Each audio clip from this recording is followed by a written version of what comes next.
नमस्कार, अहम बात में आपका स्वागत है और मैं हूं आपके साथ प्रिया तिवारी। ईरान ने कतर के दोहा में मौजूद अमेरिकी बेस पर सोमवार रात मिसाइल हमले किए। इजरायली अधिकारियों ने दावा किया कि ईरान की ओर से 6 मिसाइलें दागी गई। कतर के अल उबैद बेस पर ईरान ने हमला किया, जिसके बाद अमेरिका ने ईरान इजराइल के बीच युद्ध विराम की घोषणा कर दी, लेकिन हमले अभी भी जारी हैं।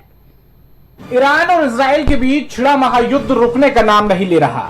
इसको लेकर मध्य पूर्व के देशों में काफी हलचल भी देखने को मिल रही है। युद्ध विराम के ऐलान के बाद भी ईरान के इजराइल के ऊपर हमले के बाद राष्ट्रपति डोनाल्ड ट्रंप के दावों की हवा निकलती दिखाई दे रही है। सीज फायर की रहनुमाई करने वाले ट्रंप को एक बार फिर मुंह की खानी पड़ी।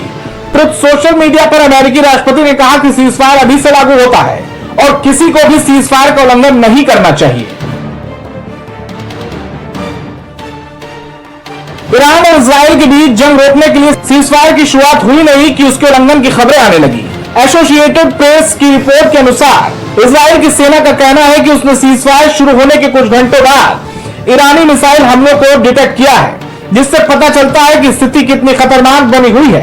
हालांकि ईरान की सरकारी मीडिया के अनुसार ईरान के सशस्त्र बलों के जनरल स्टाफ ने पिछले कुछ घंटों में इजराइल की ओर कोई भी मिसाइल दागने के आरोप से इनकार किया है। इजराइल का दावा क्या है?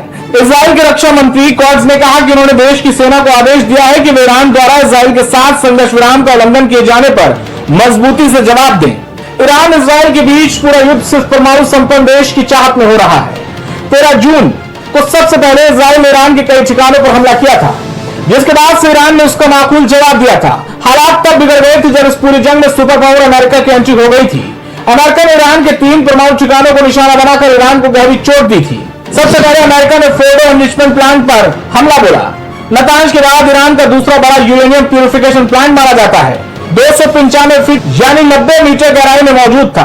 इसका कंट्रोल परमाणु ऊर्जा संगठन के पास था। हवाई हमले से आसानी से तबाह करना इसको नामुमकिन था। GBU-57 बंकर बस्टर बम और B-2 स्टेल्थ विमान नुकसान पहुंचाने में इसको सक्षम थे। इसके बाद अमेरिका ने नतांज प्लांट पर हमला किया। अब जान लेते हैं आखिर नतांज प्लांट में क्या कुछ था। 9 परमाणु बम बनाने जितना यूरेनियम वहां मौजूद था। तेहरान से लगभग 250 किलोमीटर दक्षिण में मौजूद नतांज में एडवांस सेंट्रीफ्यूज लगे हुए हैं। इससे यूरेनियम 235 की सफाई की जाती है। इजराइल इसे सबसे बड़ा परमाणु खतरा बता चुका है।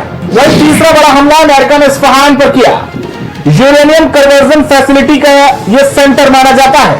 कच्चे यूरेनियम को गैस में बदला जाता है। न्यूक्लियर फैसिलिटी की शुरुआत साल 1999 में हुई। इस्फहान में ईरान का एक बड़ा एयरबेस, इस्फहान में हथियार बनाने वाली फैक्ट्रियां भी मौजूद। इजराइल ने 13 जून को यहां ड्रोन से हमले किए थे। इस बीच ईरान की न्यूक्लियर पावर को लेकर जो दावा किया जा रहा है वो काफी खतरनाक साबित हो सकता है। ईरान पर यह दावा किया जा रहा है कि अभी उसके परमाणु प्लांट पूरी तरह से तबाह नहीं हुए हैं। यूरेनियम और अन्य उपकरण वहां से हटा लिए गए थे और 400 केजी यूरेनियम सीक्रेट साइट पर शिफ्ट कर दिए गए।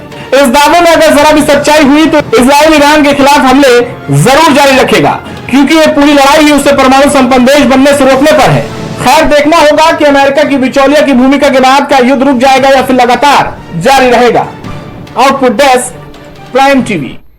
वहीं मध्य पूर्व में बसा छोटा सा देश कतर, जिसकी आबादी महज 30 लाख है और उसकी सबसे बड़ी ताकत अकूत धन दौलत है। इसके अलावा भी कतर की एक ताकत है और वो है अंतर्राष्ट्रीय संघर्षों के समाधान में डिप्लोमैटिक पावर हाउस की तरह काम करना।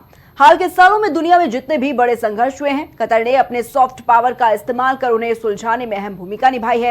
ईरान और इजराइल के बीच सीज फायर में भी कतर की भूमिका रही है। अमेरिका ने 11 सितंबर 2001 के हमले के बाद अफगानिस्तान पर हमला कर तालिबान के साथ लड़ाई शुरू की थी। अमेरिकी सैनिकों और तालिबान के बीच 2 दशक तक संघर्ष चला और आखिरकार अमेरिका को अफगानिस्तान से वापस लौटना पड़ा।